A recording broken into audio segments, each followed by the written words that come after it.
Hello everyone and welcome back to my channel. I hope आप सब ठीक होंगे।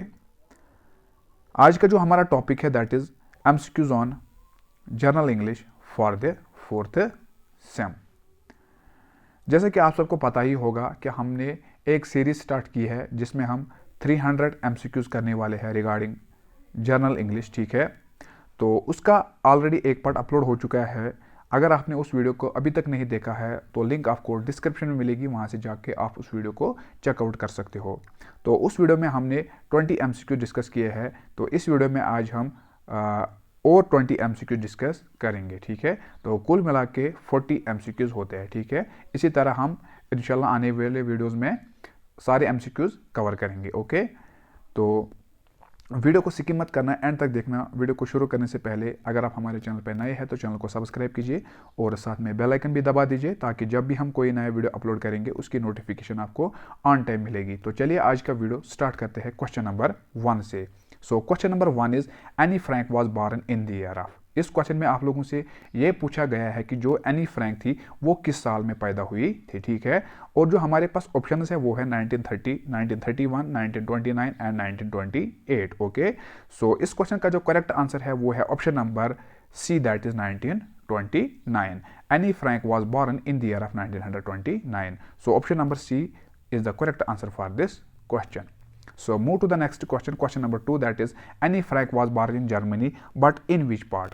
ओके, तो यहाँ पे एक और मतलब 3 क्वेश्चन बनते हैं। ठीक है, 2 क्वेश्चन बनते हैं यहाँ पे। एक है Anne Frank was born in Germany. ठीक है, कभी कभार ऐसा क्वेश्चन भी आएगा कि Anne Frank was born in, तो ऐसा आएगा जर्मनी आएगा, ऑस्ट्रेलिया आएगा, इंग्लैंड आएगा, या मान के चलो पाकिस्तान आएगा। ऐसा क्वेश्चन आएगा जो ऑप्शन में, उस टाइम आपको जर्मनी पर टिक करना है। ठीक है, लेकिन एक क्वेश्चन ये बन गया यहाँ तक। ठीक है, तो दूसरे क्वेश्चन की अगर मैं यहाँ पे बात करूँ, बट इन विच पार्ट, लेकिन जर्मनी के किस हिस्से में वो पैदा हुई थी। ठीक है, क्या वो फ्रैंकफर्ट में पैदा हुई थी, बर्लिन में, मुनिच में, या इनमें से कोई भी, या इनमें से कोई भी नहीं। ओके, तो इस क्वेश्चन का जो करेक्ट आंसर है वो है option number A, that is Frankfurt. Okay, यहाँ पे वो पैदा हुई थी। ठीक है, ये जगह है जर्मनी में, ये एक जगह है जर्मनी में जहाँ पे एनी फ्रैंक पैदा हुई थी। ठीक है, so option number A is the correct answer for this question. So move to the next question, question number 3, that is when did Anne die. Okay, तो एनी कब इस दुनिया से चली गई थी, यानी वो कब गुजर गई थी। ठीक है, और जो हमारे पास ऑप्शन है वो है 1940, 1941, 42 एंड 45। देखिए, सबसे पहले मैं आप लोगों का यहाँ पे कन्फ्यूजन दूर करूँगा। आप लोगों का एक कन्फ्यूजन रहा है एग्जाम, मैंने जो पहला वीडियो अपलोड किया था उसमें मुझसे गलती हुई, जिसमें मैंने कहा था कि जो एनी के फादर थे उन्होंने एनी को डायरी गिफ्ट की थी ऑन हर 18th बर्थडे। ठीक है, लेकिन वो जो मैंने कहा था इट वाज बाय मिस्टेक, वो मिस्टेक से हुआ। ठीक है, लेकिन जो एनी की एज थी जब वो इस दुनिया से चली गई, she was just 16 years old when she left this world. जब उन्होंने इस दुनिया को छोड़ा, जब वो गुजर गई, तो उसकी उम्र उस टाइम 16 years थी। ठीक है, लेकिन उसके फादर ने उसको डायरी गिफ्ट की थी ऑन हर 13th बर्थडे। जब उसका 13th बर्थडे था तो उस टाइम उसके फादर ने उससे डायरी गिफ्ट की थी। ठीक है, जिसे उसने अपना क्लोज फ्रेंड माना था। ठीक है, so option number D, that is 1945। ठीक है, सो आई होप आप लोगों को ये कन्फ्यूजन क्लियर हुआ होगा। ठीक है, तो चलिए आगे बढ़ते हैं क्वेश्चन नंबर 4 की ओर। So question number 4 is Anne's father Otto Frank was a member of. ठीक है, सो यहाँ भी 2 क्वेश्चन बनते हैं कि एनी के फादर का नाम क्या था, वो था ओटो फ्रैंक। ठीक है, तो he was a member of, तो वो किस सेक्ट के मेंबर थे। ठीक है, किस सेक्ट या किस ग्रुप के वो मेंबर थे। ठीक है, तो यहाँ पे क्या है, यहाँ पे डच आर्मी है, नाजी कम्युनिटी है, या फिर ज्यूइश बिजनेस कम्युनिटी है। तो क्या वो डच आर्मी के मेंबर थे, नाजी कम्युनिटी के मेंबर थे, या फिर ज्यूइश बिजनेस कम्युनिटी के मेंबर थे। तो आपको मैं बता के लिए चलूँ कि जो एनी के फादर थे Otto Frank, he was a member of Jewish business community. Okay, so option number C is the correct answer for this question.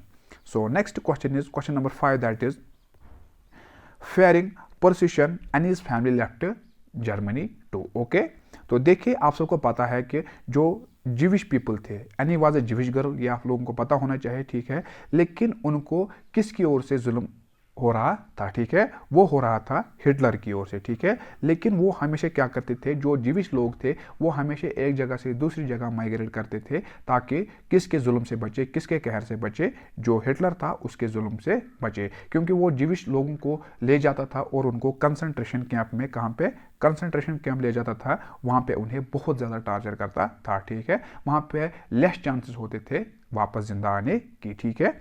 तो यहाँ पे आप लोगों को ये बताया गया कि उसके जुल्म से, जो उसका जुल्म था हिटलर का, यानी कि जो फैमिली थी उन्होंने जर्मनी को छोड़ा, लेकिन कहाँ चले गए वो, फिर वो चले गए थे कहाँ पे, एम्स्टरडैम, ठीक है। Option number A is the correct answer for this question.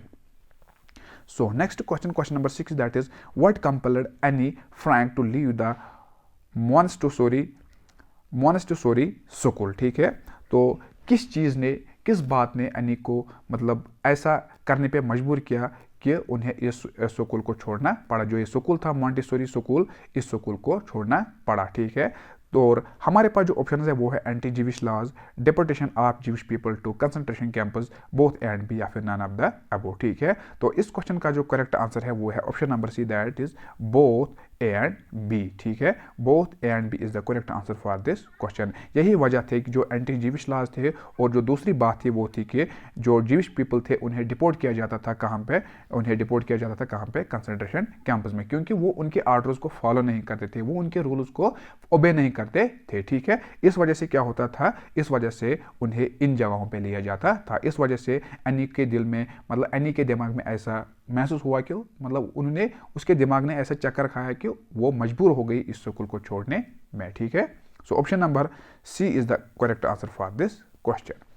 So move to the next question, question number 7, that is where was the Franks hiding. उसके बाद जब उन्हें जर्मनी को छोड़ा तो वो कहाँ पे छुपे थे, ठीक है, यानी कहाँ पे छुपे हुए थे, कहाँ पे वो हाइड हो गए थे, क्या वो बेसमेंट में हाइड हुए थे, एटिक में हाइड हुए थे, सेक्रेट एनेक्सी में हाइड हुए थे, या फिर इनमें से कोई भी नहीं, ठीक है। तो जब उन्हें जर्मनी को छोड़ा तो वो कहाँ पे हाइड हुए थे, वो हुए थे सेक्रेट एनेक्सी में, कहाँ पे, सेक्रेट एनेक्सी में, okay. Option number C is the correct answer for this question. So question number 8, that is where was the family taken first when they were discovered. So option number A is the correct answer for this question, that is Gestapo headquarters, okay. So next question is question number 9, Annie died at the age of 16 in. तो मैंने ये बात पहले ही कही है कि जो Anne थी, she died at the age of 16, लेकिन कहाँ पे वो गुजर गई, तो वो गुजर गई बेल्सन में, ठीक है, कहाँ पे, बेल्सन में, ओके, इस जगह पे वो गुजर गई, okay. So next question is question number 10, that is the diary is named by any as.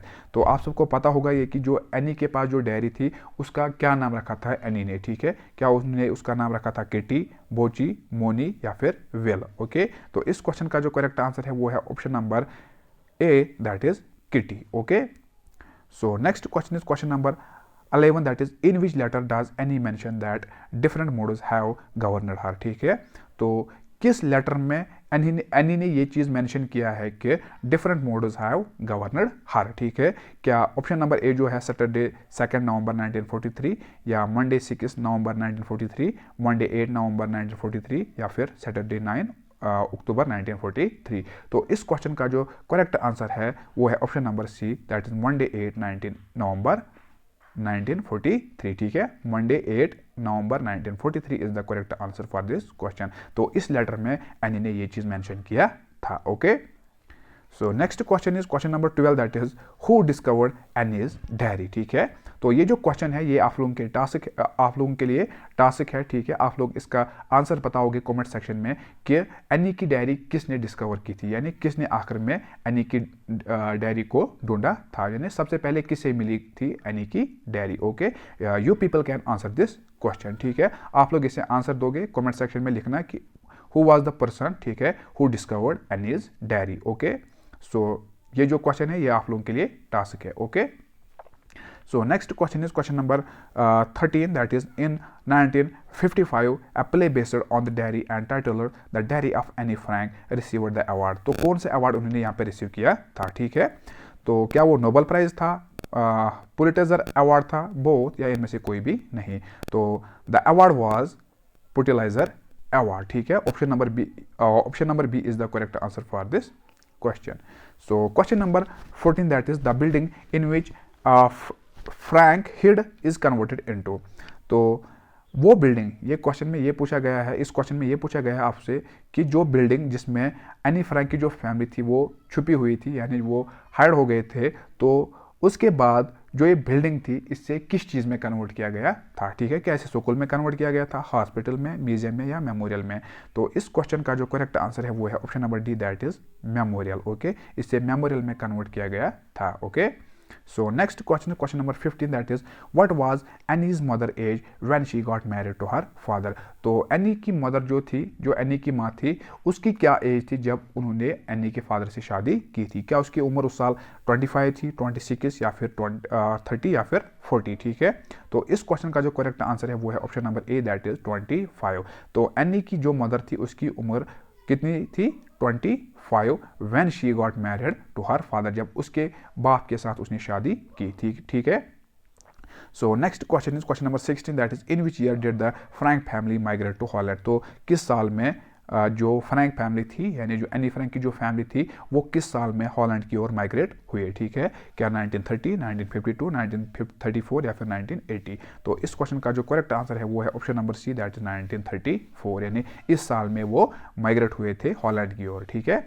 So next question is question number 7, that is restrictions on Jews included. तो कौन सी रेस्ट्रिक्शंस थी ज्यूज पे, यानी जो ज्यूज के लिए आयद की गई थी, ठीक है। क्या सबसे पहले अगर मैं बात करूं कि जो रेस्ट्रिक्शंस, यानी सबसे पहले क्या करना पड़ता था, जो रूल्स किन पे फॉलो किए गए थे, यानी जो रूल्स ओबे किए गए थे, हम कह सकते हैं कि जो रूल्स एस्टैब्लिश किए गए थे, जो रूल्स बनाए गए थे ज्यूज पीपल के लिए, ठीक है, उनमें सबसे पहले आता है कि wearing a yellow star badge. Okay, दूसरी आता है surrendering their bicycles, ban for transport या ऑल ऑफ द अबव, ठीक है। ऐसे बहुत सारे रेस्ट्रिक्शंस रखे गए थे ज्यूज के लिए। सो option number that is D, all of the above is the correct answer for this question. ये सारी पाबंदियां रखी गई थी। आप सबको पता होना चाहिए कि जो रेस्ट्रिक्शंस है, रेस्ट्रिक्शंस को हम क्या कहते हैं? पाबंदियां, यानी ऐसी पाबंदियां आयद की गई थी ज्यूज पीपल के लिए। ओके, तो इस वजह से वो माइग्रेट करते थे एक जगह से दूसरी जगह की ओर, क्योंकि वो इन ऑर्डर्स को फॉलो नहीं करते थे। तो जब वो इन ऑर्डर्स को फॉलो नहीं करते थे तो जो हिटलर होता था, हिटलर इनको कंसंट्रेशन कैंप में ले जाता था, ठीक है, वहाँ पे उनको टार्चर करता था। Okay, so next question is question number 18, that is Jews were allowed to do shopping only between. तो ज्यूज को अलो किया जाता था कि वो शॉपिंग करे, ठीक है, अगर उन्हें कोई जो बेसिक नेसेसिटीज़ होती है, जो बेसिक नेसेसिटीज़ होती है, मतलब जो रोज़मर्रा ज़िंदगी में हम चीज़ें इस्तेमाल करते हैं, अगर उन्हें उन चीज़ों को खरीदना होता था या अपने लिए कुछ शॉपिंग करनी होती है, अपने लिए खाना लाना होता है, ठीक है, तो उनको अलो किया जाता था खाली कब? 3 and 5 o'clock, इस टाइम पीरियड के दरमियान इनको अलो किया जाता था कि आप लोग इस टाइम पीरियड पे क्या करोगे? शॉपिंग कर सकते हो, ठीक है। बाकी टाइम पीरियड पे इनके लिए पाबंदियां आयद की गई थी, ठीक है। So option number A is the correct answer for this question. So question number 9, that is what was the cause of suitable argument between Annie and Margaret? Okay, तो आप लोगों को पता होना चाहिए कि जो एनी और मार्गारेट थी, ठीक है, एनी और मार्गारेट, ठीक है, जो मार्गारेट थी वो एनी की सिस्टर थी, ठीक है। तो इनके दरमियान क्या होता था? इनके दरमियान राइवलरी थी। तो वजह क्या थी इसकी पीछे कि इनके दरमियान राइवलरी थी, ठीक है। तो इस क्वेश्चन का जो करेक्ट आंसर है वो है option number C, that Anne had picked Margaret's book to look at the picture. तो एनी ने जो मार्गरेट की बुक उठाई थी ताकि उसे कुछ तस्वीरें देखनी है, इस वजह से उनके दरमियान आर्ग्यूमेंट्स होते थे, ठीक है, इस वजह से इनके दरमियान राइवलरी चल रही थी, ठीक है। Option number C is the correct answer for this question. So question number 20 and last question of this session, that is Jews were forbidden to.